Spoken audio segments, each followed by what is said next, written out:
HEC-TV in St. Louis is more than just unique. It's in fact the only station of its kind in the country. A nonprofit entity, HEC-TV is in the broadcasting business really for one main reason: to make you think.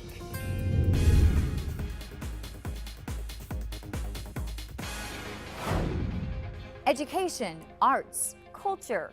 HEC-TV shines the spotlight on these three areas. Programmed by St. Louis's 11 colleges and universities and 62 school districts, HEC-TV produces positive local shows, complete with state standards-based teaching curriculum. Many of these programs have earned regional, even national acclaim, like the award-winning State of the Arts. This core show brings the St. Louis arts community front and center and features a huge array of talent, from the big names we all know to lesser-known artists who deserve the exposure. I Love Jazz, a show to entertain and educate. Live performances, interviews, and more, from the jazz legends to the rising stars. And more local talent can be seen on Frames and Liquid Light, both of which focus on area filmmakers and their works. Obviously, you could have probably used more time to tell your story. Are you thinking about producing a longer version? We'd love to explore more. HEC's commitment to education is very hands-on. Behind the Minds highlights what's right with local schools, focusing on the programs and instructors making a difference. Now that I know I can go to college, I know I can get a brighter future ahead of me, do bigger and better things. And Impact shows important contributions by local universities and other groups that make St. Louis and sometimes even the world a better place to live. I just believe that there's some things that should be done, and I get involved. That's what it amounts to. And more original programming keeps coming to educate and inspire. From documentaries to discussions, HEC goes in depth to bring you interesting figures and important pieces of history. A truly unique program in HEC's lineup is HEC-TV Live. By combining the powers of internet streaming, video conferencing, and live broadcast, the result is a virtual field trip for students and viewers at home. Classrooms are linked with a variety of experts in their respective fields, creating opportunities for students they wouldn't otherwise have. Let's go back to Geneseo again. Another question from you in New York? Is it actually the state's government choice? The education continues with foreign language programs in a dozen different languages, and a telecourse program that's one of the most successful in the country. And more than just great programming, HEC-TV's community involvement covers the gamut. Partnerships include many cultural and educational leaders in the area. And these relationships mean lots of things, including putting the power of television to work, broadcasting town hall forums, live performances, fundraisers, and more.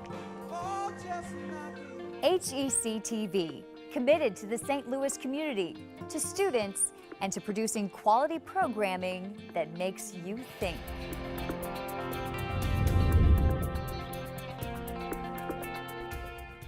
We begin with a music program at Maryville University.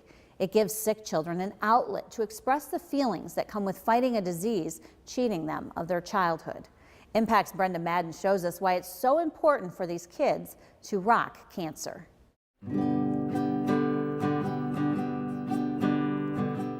Music therapist Tracy Hiring doesn't always know what she'll find when she and her guitar enter a room at Cardinal Glennon Children's Hospital. How you feeling today? But on a good day, she finds a childlike 5-year-old Supraja, who, despite cancer and chemo, is ready to make some music. I brought you some fun instruments. You want to see those? Yeah, you can play them. Do you like that? That's called a maraca. And this is called Kids Rock Cancer. It's a new music therapy program sponsored by Maryville University that gives children with cancer and other blood disorders a chance to push sickness aside so they can sing their hearts out. Twinkle, little star, how I wonder what you are. I know music heals our own souls and my own life, and I've seen it in other people's lives. Hiring, who graduated from Maryville's music therapy program last year, visits Cardinal Glennon 2 mornings a week. So good. Pretty cool. A one-woman band and recording studio. Hiring carries her gear from room to room, setting up her portable laptop recording studio on the hospital beds that become a child's second home after they've been diagnosed. It doesn't always claim their lives, but it almost always steals their childhood. And so what this program does is it tries to give a little bit of the joy of being a kid back to these kids, because it's not an easy life. Eshin came up with the idea for Kids Rock Cancer after he saw a story about a similar program called Purple Songs Can Fly in the New York Times.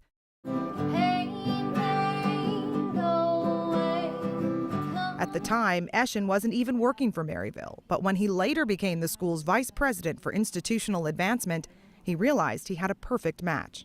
It's a great fit for Maryville because we do offer the only music therapy training program in St. Louis. So we're uniquely qualified really to partner with hospitals here in St. Louis.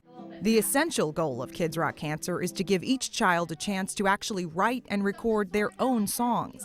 That's not always possible with younger patients like Supraja. But for older kids, like 19-year-old Andrasia, who suffers from sickle cell anemia, it's a chance to turn something hard. The other day, how you said your bones were hurting. I think that's important. Important point to get across, that sometimes you're in pain and it's not fun. So into something beautiful.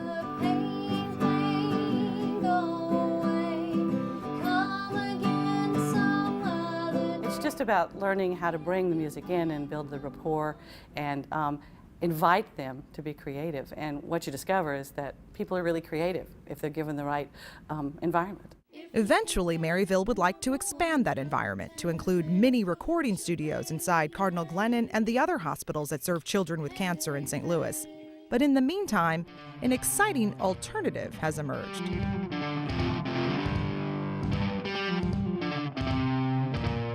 A few days after we visited Cardinal Glennon, an 18-year-old patient named Brooke fulfilled his and pretty much every other teenage boy's dream when he stepped into a recording booth at Shock City Studios in South St. Louis.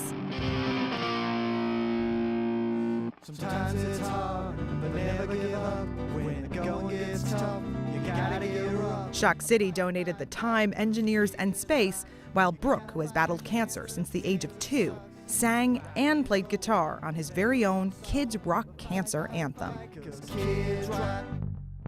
Of course, the truth is, whether they're in a state-of-the-art studio or singing into a palm-sized microphone in their room, my bones hurt.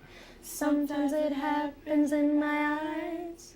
The impact on the children and their families is the same. I think they feel proud, and what a great thing for a family to have.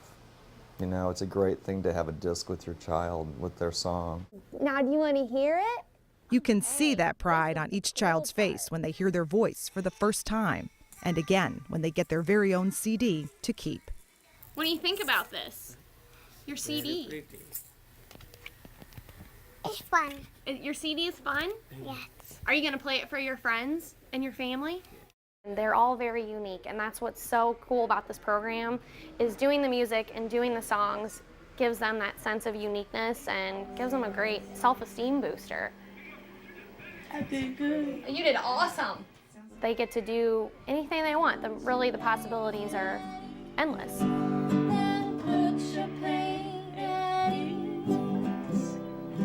For Impact, I'm Brenda Madden.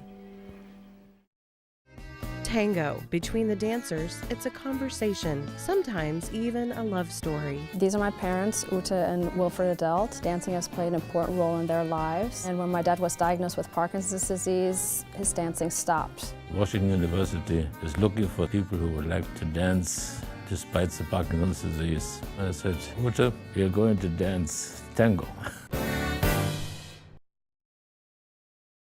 Only on HEC-TV. We're going to take you to a house that's transformed its residents. The house is called Joe's Place, and it's drawing national attention for its success. As you know, a lot of families have lost their homes in this current economy. Reporter Angie Weidiger found this unique public school program is needed now more than ever.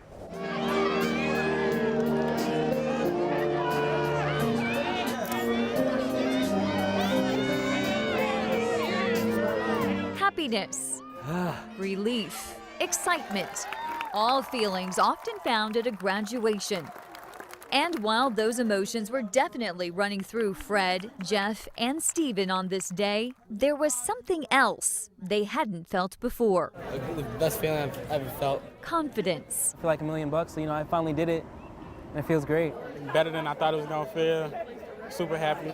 The only way to understand the true significance of this day for Fred, Jeff, and Steven is to take you back to here.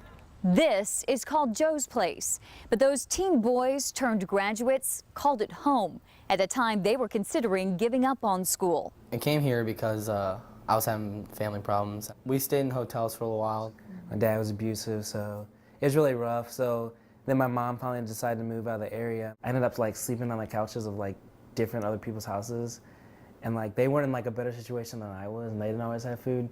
So some nights I might not eat dinner. My situation at home is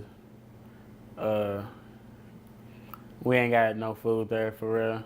Ain't nobody looking out for us. We basically on our own. By state standards, all 3 of these teens were homeless and dropout risks. Didn't really care about school at the time. So coming into the year, I thought I was a nobody, and I didn't want to try because, my family situation, I wanted to drop out. Before I came here, I was doing bad.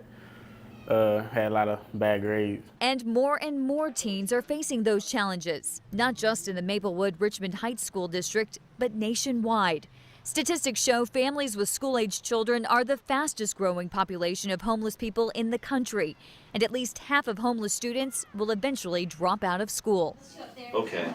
Even with that growing problem, Vince Estrada, who's the director of student services at Maplewood-Richmond Heights, couldn't find any public school districts in the country with innovative programs to stabilize homeless students like Fred, Jeff, and Steven and help them graduate. So the district created its own. So by September of '06, we had established not-for-profit. We had a house. I mean, we were like, oh my gosh, this is really happening, right? Funded in large part by an anonymous donor named Joe, Joe's Place officially opened in January 2007 with room for 4 teenage boys, a segment of the population the district found needed the most help when it came to homelessness. Joe's Place requires the district to spend about $30,000 a year on the mortgage, insurance, and utilities.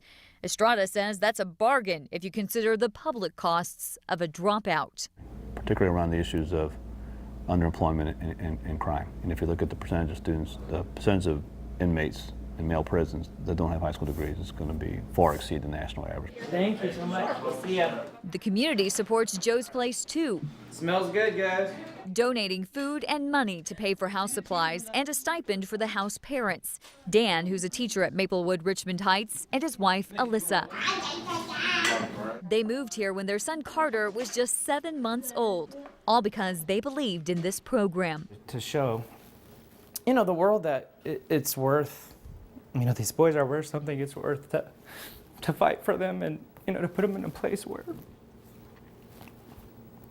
they could be successful and they could be complete, and full humans. Dan and Alyssa's compassion isn't lost on these 4 boys, all who live here voluntarily during the school week. The best part of being at Joe's Place is the love that Dan and Alyssa show towards us, because even though we're not their real children, but we are their children, they look at us as sons, so I really like that. Oh! I don't really have a good relationship with my dad. It's cool to have, Dan. He's more he's like my big brother. It's kind of fun sometimes. We wrestle, play catch.